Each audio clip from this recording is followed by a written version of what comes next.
Dans cet épisode toujours consacré au formulaire, nous allons nous intéresser à la création de contrôles. Donc dans le formulaire, on va créer un contrôle étiquette, on va aussi créer un ou plusieurs boutons de commande, puis on va voir les listes de choix, qui sont un contrôle très intéressant, et les listes de recherche. Donc c'est parti, je vais dans Access, et dans Access, je vais ouvrir mon formulaire utilisateur. Et dans ce formulaire, j'ai bien envie d'ajouter ici une étiquette qui va préciser à quoi correspond cette coche, parce que cadre, c'est pas très explicite, donc je vais indiquer que eh bien, l'utilisateur doit indiquer s'il a le statut cadre. Donc je passe en mode création et je veux ajouter donc un contrôle. Alors pour ajouter un contrôle, je vais aller dans les outils de création de formulaire et dans l'onglet création, ici j'affiche l'ensemble des contrôles disponibles et si je clique sur ce petit bouton, j'affiche tous les contrôles disponibles. Donc je peux ajouter ici, vous voyez une zone de texte, là une étiquette, là un bouton de commande, contrôle onglet, liste de choix, ce qu'on verra tout à l'heure, qui s'appelle plutôt zone de liste déroulante, une image, une case à cocher et ainsi de suite. Donc moi je vais ajouter une étiquette, donc je clique sur ce bouton. Vous voyez que ma souris a changé d'aspect. Et puis je trace un cadre et je vais saisir un intitulé. Donc je vais écrire l'utilisateur a-t-il le statut cadre? Et je valide. J'ai ici un petit point d'interrogation qui apparaît, qui m'indique que cette nouvelle étiquette n'est pas associée. Est-ce qu'il faut l'associer à un contrôle? Je vais lui dire ignorer l'erreur, puisque mon étiquette, elle est indépendante. Je vais changer son apparence, je vais aller donc dans format, je vais la mettre en italique, et puis je vais la colorer en violet. Et voilà. Donc si je regarde le résultat en mode formulaire, j'ai bien l'étiquette qui apparaît. Ensuite, dans tout formulaire, en général, on va avoir des boutons.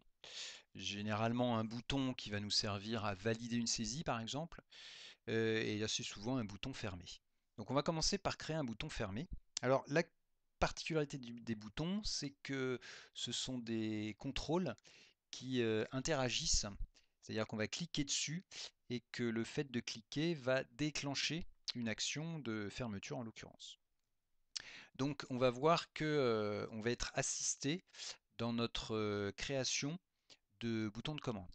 Et pour s'assurer que vous allez être assisté, eh bien ici, vous allez vous assurer que vous avez bien utilisé les assistants contrôle qui est activé, ce qui est le cas pour moi. Donc je vais cliquer sur bouton, voilà, et puis je vais créer mon bouton. Alors je vais le créer un petit peu plus bas. Bon, de toute façon je pourrais le déplacer après, donc je vais le créer là. Je clique et j'ai l'assistant bouton de commande qui apparaît.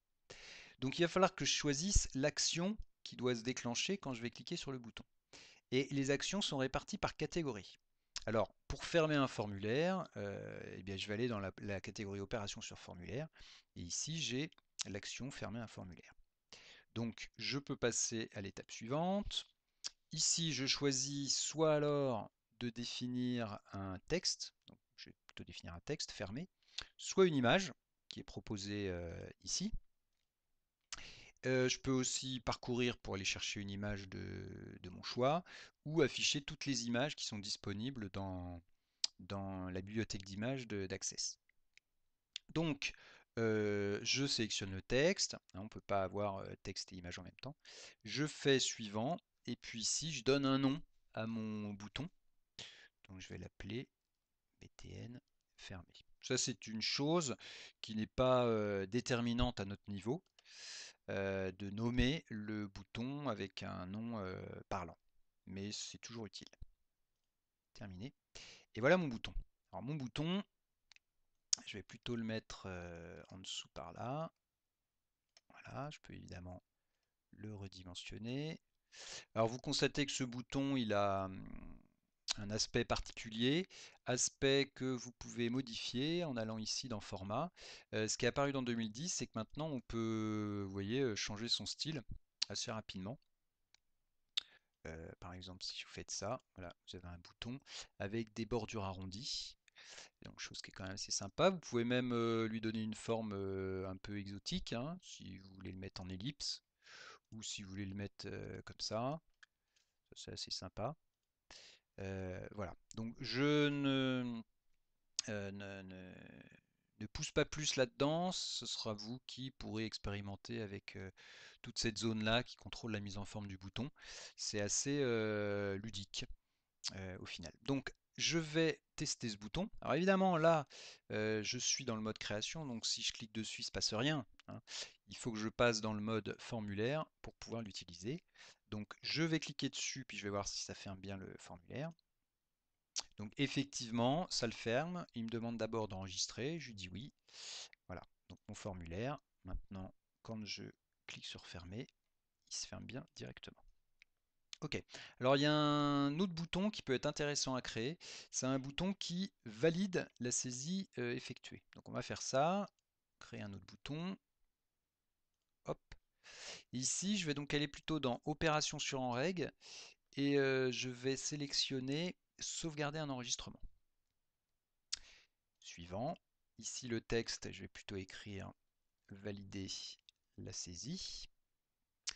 Je vais faire Suivant et puis je vais l'appeler bouton Valider. Voilà, je fais terminer. Et puis, je vais copier la mise en forme de ce machin-là avec le petit pinceau. Hop, hop, voilà. Et valider la saisie. Je vais le faire un petit peu plus grand. Voilà. Alors, qu'est-ce que c'est que ce bouton? Alors, je vais vous indiquer en direct live ce qu'il fait. Alors, l'intérêt de ce bouton, c'est que si vous êtes sur un nouvel utilisateur que vous saisissez ou si vous modifiez un utilisateur, par exemple là, je vais saisir l'adresse mail de notre Gustave. Vous voyez que ici le petit crayon m'indique que j'ai fait une modif mais qu'elle n'est pas validée. Eh bien, au lieu de changer d'enregistrement, ce qui n'est pas très pratique quand même, hein, ce qui n'est pas sympa, eh bien, si vous cliquez sur valider la saisie, vous voyez ici que votre saisie a été enregistrée. Donc c'est quand même assez pratique ce bouton. Bon, je vous laisse découvrir les autres choses les autres boutons qu'on peut créer avec cet assistant.